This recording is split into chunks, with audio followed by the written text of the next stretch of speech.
says literacy for grade 5. And this happens to be a revision of everything that we have discussed on our e-learning platform.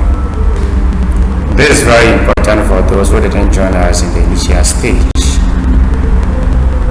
If you started with us, so you can still listen to it to the end. Even do it continuously, so you prepare yourself adequately for the exams. Over here, we shall be looking at the verb tenses that we have discussed. We shall look at the various forms of adverbs that we discussed also.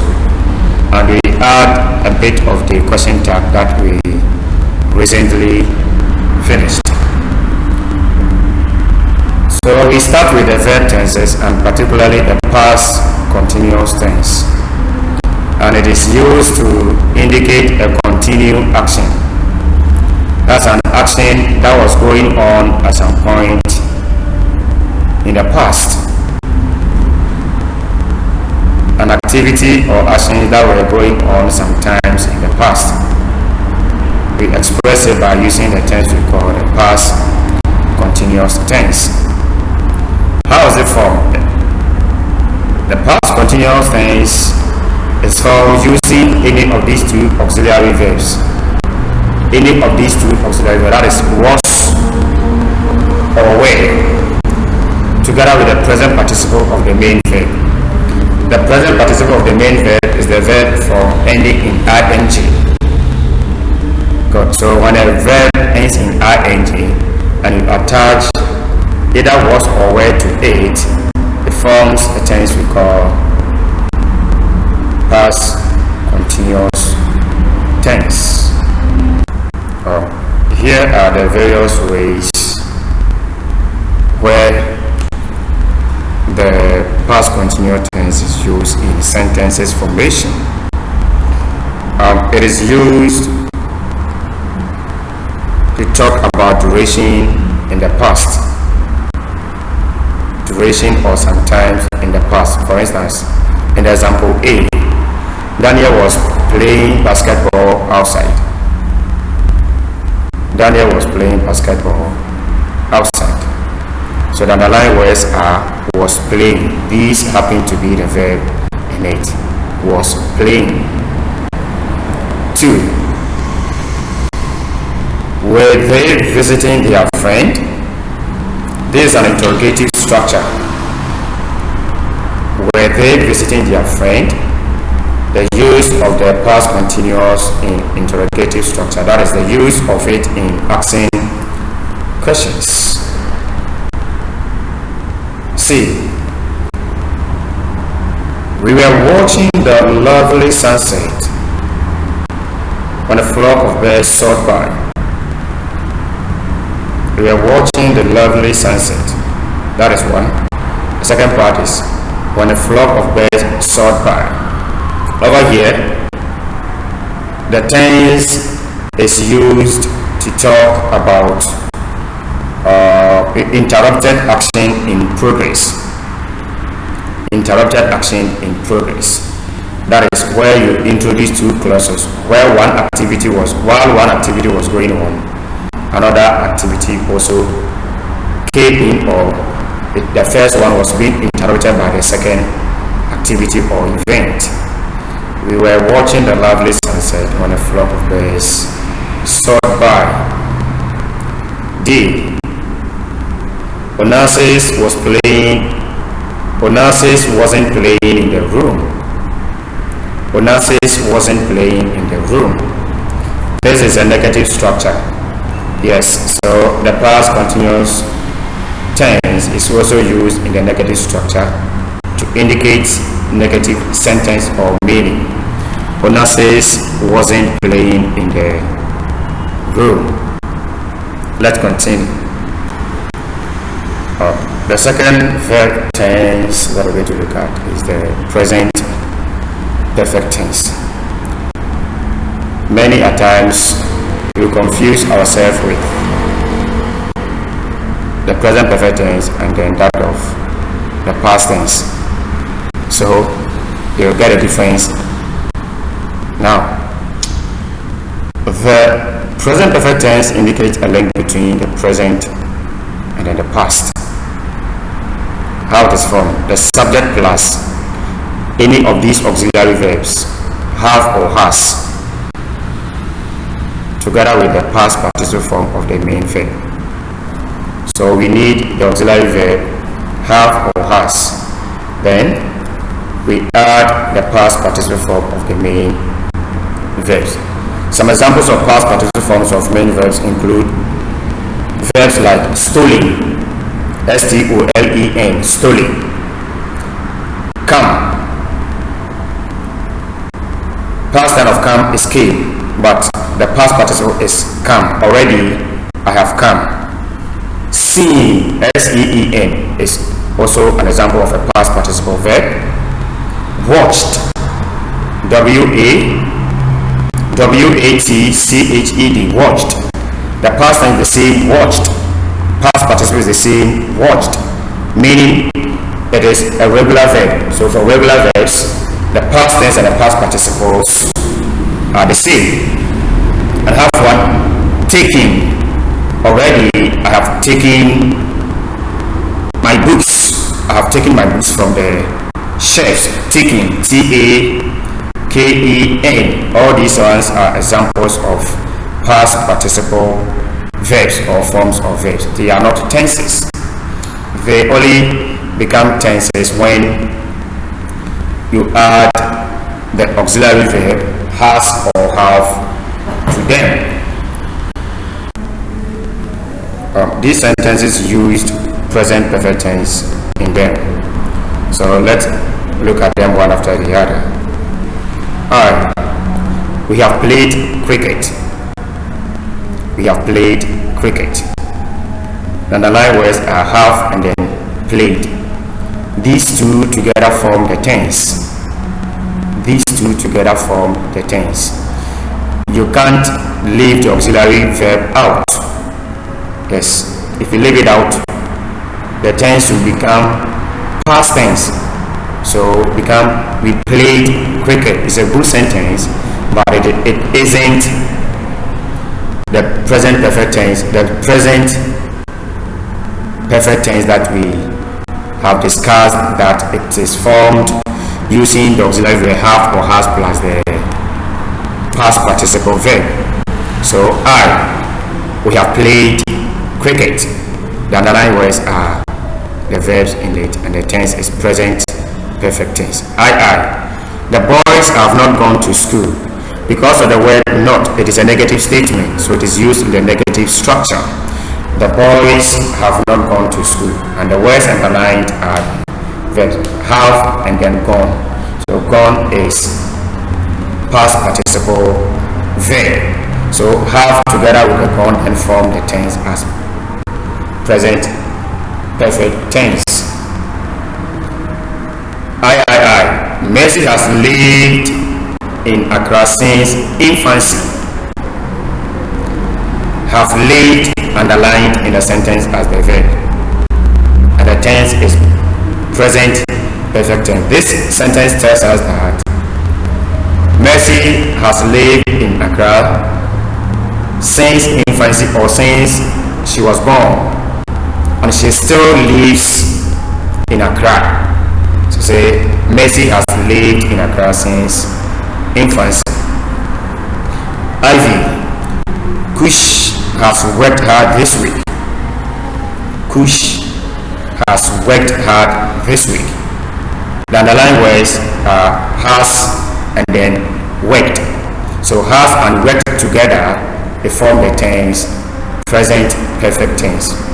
Kush has worked hard this week. It means that the week has not ended, but he has done a good job, or he has really worked hard. Kush has worked hard this week. The week hasn't ended. I have just got home. I have just got home. Now the adverb just, it is used together with the present perfect tense to indicate that an action has just finished, or it talks about an action that happened or completed in a short time ago. So we introduce the word just in it. So I have just got home, meaning I got home not long ago. VI, somebody has eaten my soup. Somebody has eaten my soup.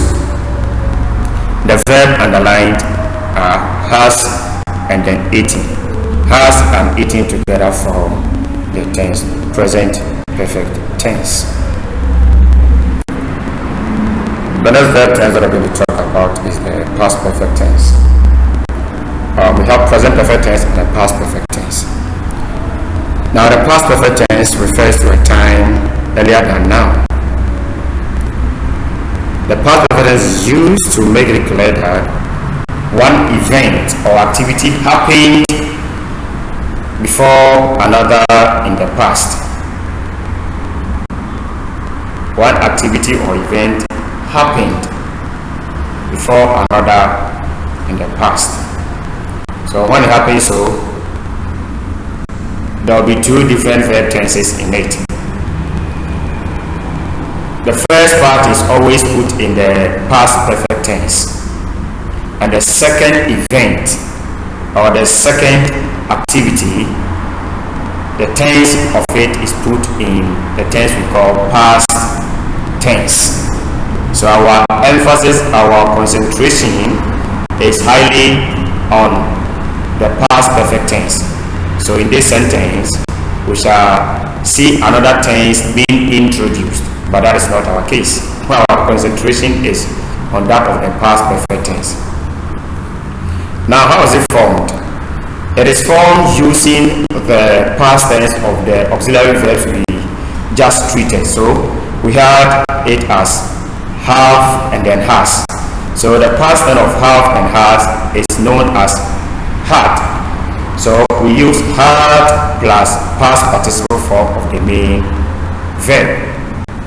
Had together with past participle form of the main verb. So any sentence that is formed in this way is known as the past perfect tense. Let's consider the following sentences and then move on. Under past perfect tense, the patient had died before the doctor came. So there are two clauses or sentences here. One, the patient had died. The second one, the doctor came. They are linked together with this conjunction. So the patient had died before the doctor came. This sentence tells us that the death of the patient happened before the doctor came. So like I said earlier on, the first event that happened is always put in the past perfect tense, and the second one is put in the past tense. The patient had died before the doctor came. So the word in bold print, that is had died, is the verb tense that we are talking about. There's another verb tense in it, we are not concentrating on that, which is came. Good. Jones had gone out when I arrived in his office. Jones had gone out when I arrived in his office.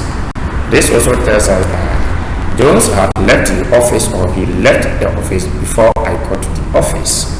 So the tense as it is here, had gone.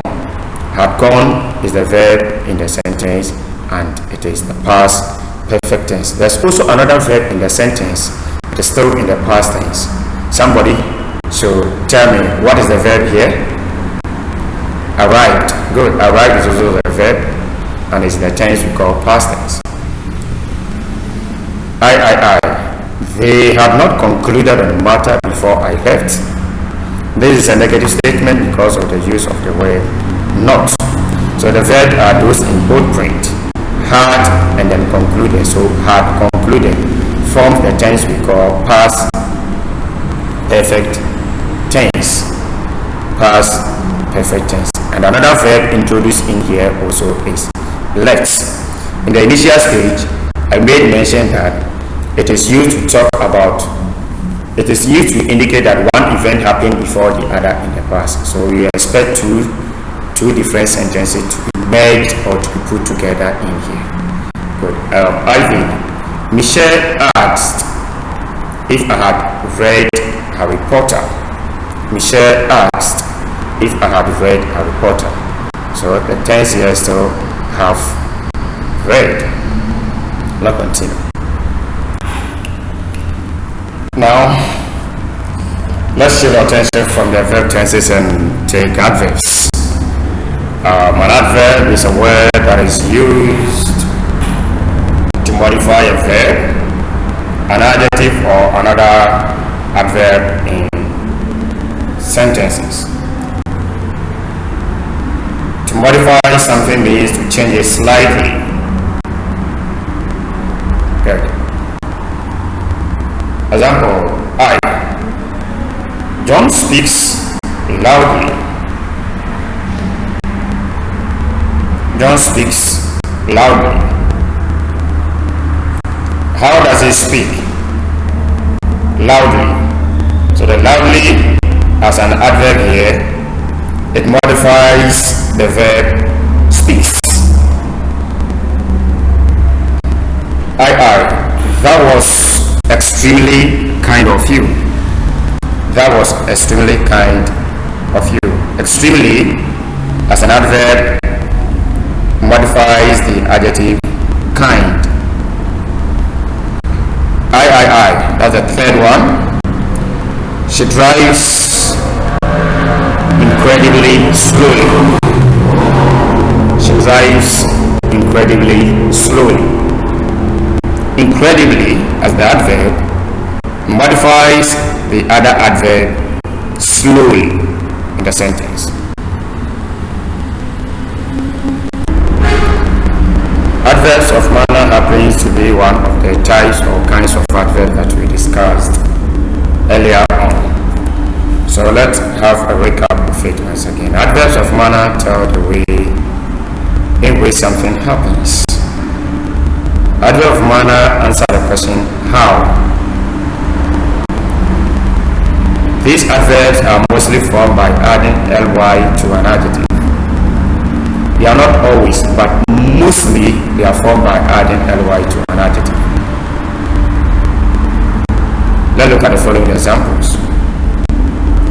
The men helped us cheerfully. To identify the adverb in the sentence, there's a how. How did they help us? Cheerfully. So cheerfully is the adverb in here, and it modifies the verb helped. Nanama walks slowly to her class. Nanama walks slowly to her class. How does she walk to her class, or how does Nanama walk to her class? Slowly. That verb is slowly, and it modifies the verb walks. My mother drives her car fast. How does she drive her car? Fast. Or how does she drive? Fast. So fast is an adjective. Fast is an adverb over here, and it modifies the verb drives. Good. Adverbs of time. Adverbs of time tell us something about a time or when something happens. They answer the question when. Adverb of time could be words, and also phrases can also function as adverbs of time. We shall look at examples as we proceed. Esther came home yesterday. When did she come home, or when did Esther come home? Yesterday. Yesterday is the adverb of time here, and this one is just a word.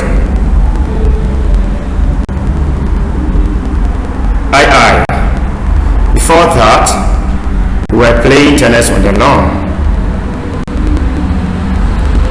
When? Before that, or you can proceed. When were you playing tennis on the lawn? before that. So before that here is a prepositional phrase. So the prepositional phrase here before that is a prepositional phrase that uses the preposition before, and it functions as adverb of time in the sentence here. So before that we were playing tennis on the lawn. When? Before that. Now the following words can also be used to express adverb of time. They include now, then, today, tonight, soon, later, last month, last week, and so on and so forth. The adverbs of frequency. These are adverbs of time that answer the question how frequently or how often. They tell how frequently something happens or how something is done. Now, adverbs of frequency, they are derived from adverbs of time. And under adverb of frequency two forms of adverbs fall under it. One is the adverbs of definite frequency and the other one is adverbs of indefinite frequency. Now let's take these examples for instance. Examples of adverbs like daily, weekly, yearly, monthly. These examples are referred to as definite adverb of frequency because they tell us how often something happens or something is done. Adverbs of indefinite frequency include examples like sometimes, often, rarely, normally, regularly, and so on and so forth. These examples also give us an idea about frequency, but they don't actually tell us exactly the amount. Good. So let's look at these examples. Irene is always late for school. How often is she late for school? Always. Many companies pay their taxes yearly. The underlying word yearly is the adverb of frequency. It tells you that every year there's payment. Grandmother never went to the stream for water. How frequently? Never. She never went to the stream to collect water.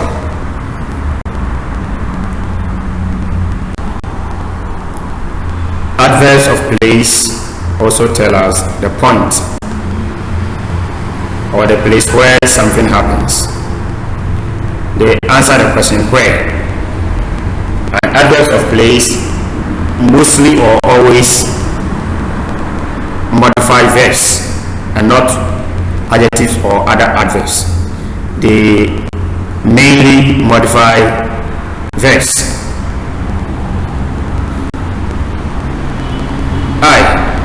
The cars were parked outside. So to identify the adverb of place in, I ask myself where were the cars parked? Outside. So outside underlined here is the adverb of place, but it modifies the verb parked. The players walked across the field. The players walked across the field. Where? Across the field. So across the field here is a prepositional phrase that uses the preposition across, and it functions here as adverb of place. Adverbs of degree. Adverbs of degree tell the intensity or the extent to which something happens. Adverbs of degree answer the question how much or to what degree So to identify the adverb of degree in the sentence, you ask yourself, how much or to what degree? I. They entirely agreed with the suggestions.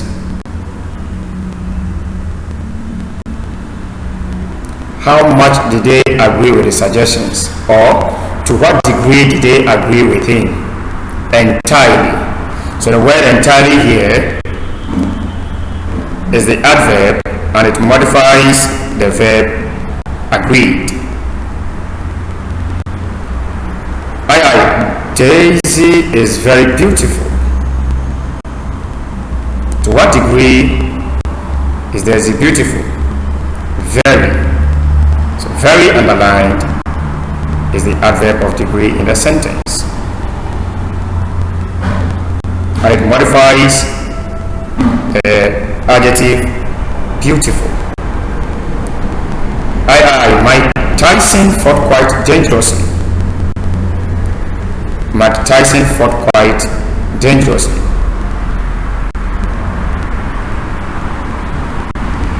To what degree did Mike Tyson fight?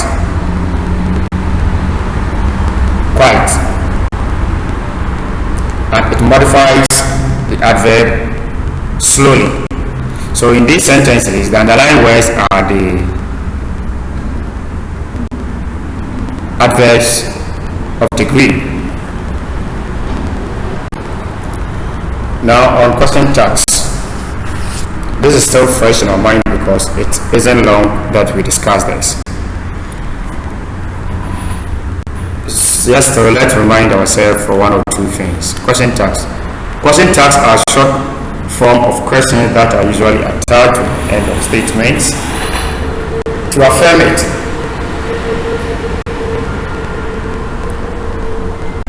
Before we can answer question tags correctly, we need to observe some rules. So rules governing question tags.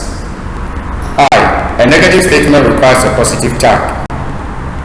A negative statement is a statement that has or that introduces words like not, never, and then no.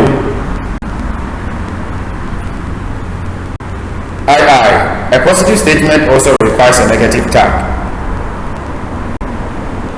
A positive statement, the one that doesn't introduce words such as not, never, or no, these sentences or statements are called positive statements. So a positive statement requires a negative tag. Contracted form of the auxiliary or the modal verb is used in forming the tag. Lastly, when a statement has a noun or noun phrase as its subject, change it into its corresponding pronoun before using it in the tag. And our question task, let's study the following sentences. Have the rules in mind. Positive statement requires a negative tag, and the vice versa. Millicent has come to the house. This is a positive statement, so your tag must be negative. Millicent has come to the house. Hasn't she? Because the auxiliary verb is has. And the main verb is come. So this tense is present perfect tense. So use the auxiliary verb in the tag. Millicent has come to the house. Hasn't she? They weren't at school today.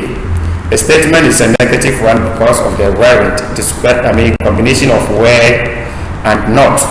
So it's a negative statement, so your tag must be positive. They weren't at school today. Were they? We would approve of that marriage. We would approve of that marriage. Wouldn't we? Wouldn't we? So here, the modal verb would is used in forming the tag. Ivy, your name is Anita, isn't it? Your name is Anita, isn't it?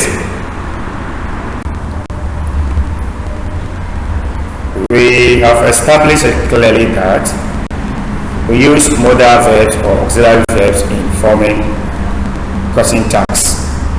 That's true. But sometimes there are other statements that do not have auxiliary verbs in them. So when we are asked to form question tags for them, there is a rule we need to follow or obey. So rules governing statements without auxiliary verbs or modal verbs. 1. When the verbs in the statement are in the present tense, do or does is used in forming the tag. When the verbs in the statement are in the present tense, do or does is used in forming the tag. Example: they play basketball every day. The statement is a positive statement, and the verb is the underlined one, which is play. Positive statement requires a negative tag, so we are going to apply it over here. They play basketball every day. Don't they? I. Pius likes sweets. Pius likes sweets.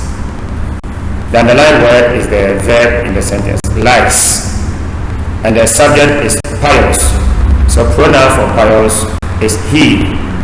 Pius likes sweets, positive statement, negative tag for the answer.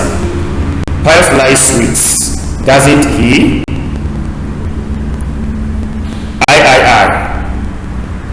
My mother always makes excuses whenever I feel like going to the cinema. My mother always makes excuses whenever I feel like going to the cinema. Makes underlined as the present tense verb. The statement is a positive statement, therefore it demands a negative tag. My mother, the pronoun is she. My mother always makes excuses whenever I feel like going to the cinema. Doesn't she? The second rule regarding statements that do not have auxiliary verbs in them. How do we write question tags for them? 2. When a verb is in the past tense, did is used in forming the tag.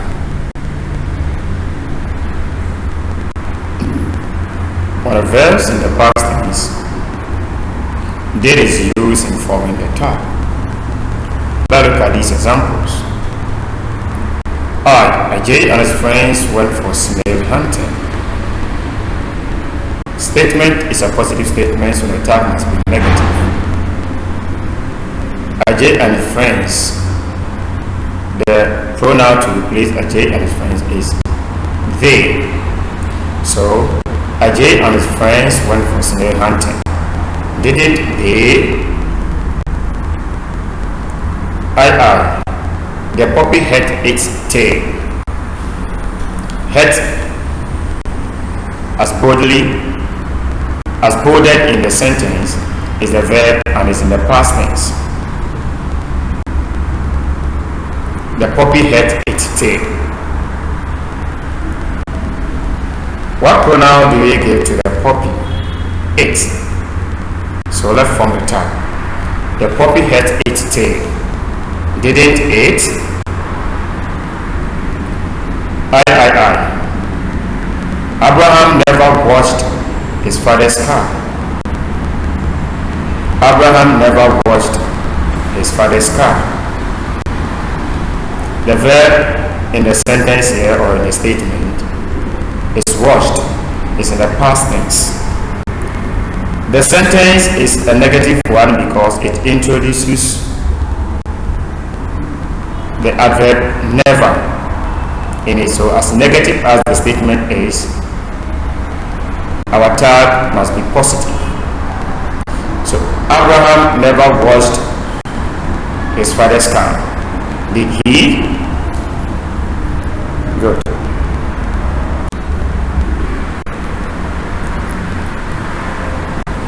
The last part of it. If you use the words or the verb such as has, have or had as a main verb in a sentence or in a statement, meaning to own or possess something, then use do, does or did in the tag question, meaning if has, have or had is used, any of these is used as a main verb in a sentence, that shows who something belongs to. The tag is formed by using any of these auxiliary verbs, do, does or did, instead of the has, have or had. Let's look at examples. The couples have 2 ultra-modern houses in their village. The couples have 2 ultra-modern houses in their village. The subject here is the couples. We replace the couples with the pronoun they. The statement is a positive statement, so our tag must be negative. The couples have 2 ultra-modern houses in their village. Don't they? I